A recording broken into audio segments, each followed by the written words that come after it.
దివ్యాంగులు అంటే ఇదివరకు అంగవికలురు అని వికలాంగులు అని మా వాడే పదాలు ఇప్పుడు దివ్యాంగులు అని వాడుతున్నారు. దివ్యాంగులకు సంబంధించినటువంటి కీలకమైనటువంటి అంశం రిజర్వేషన్లలో పదోన్నతులు కల్పించుట.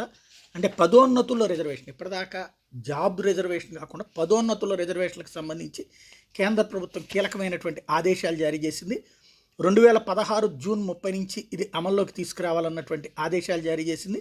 తద్వారా దివ్యాంగులకి పదోన్నతుల్లో రిజర్వేషన్ ఇంతవరకు వాళ్ళకి జాబ్ ఇస్తున్నారు తప్పించి ప్రమోషన్స్లో వాళ్ళని పక్కన పెడుతున్నటువంటి నేపథ్యంలో కీలకమైనటువంటి నిర్ణయం తీసుకుంది. ఈ మేరకు మోడీ సర్కార్ తాజాగా ఆదేశాలు జారీ చేయడంతో ఇప్పుడు అన్ని రాష్ట్ర ప్రభుత్వాలు కూడా అమలు చేయాల్సినటువంటి పరిస్థితి వస్తుంది. రాష్ట్ర ప్రభుత్వాలు మరి ఎలక్షన్స్ టైం కాబట్టి చేస్తానంటయ్యా చెయ్యవంటయ్యా అన్నటువంటిది చూడాలి. 2016 జూన్ 30 నుంచి ఈ పదోన్నతులు నేషనల్ ప్రాతిపదికన అమలవుతాయని అందులో పేర్కొంది.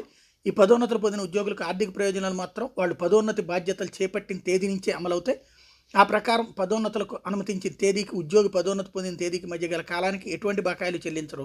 ఈ పదోన్నతి నేపథ్యంలో ఏర్పాటు చేసే సూపర్ న్యూమరీ పోస్టుల కారణంగా వివిధ హోదాల్లోని అధికారులకు సంబంధించి సీనియారిటీపై ఎటువంటి ప్రభావం చూపదంటూ సిబ్బంది వ్యవహారాల శాఖ స్పష్టం చేసింది. అయితే ఈ కారణంగా పరిపాలనాపరమైనటువంటి అసౌకర్యం ఏర్పడవచ్చని దాన్ని సరిచేసుకునేటటువంటి ప్రయత్నం చేస్తామని చెప్పింది.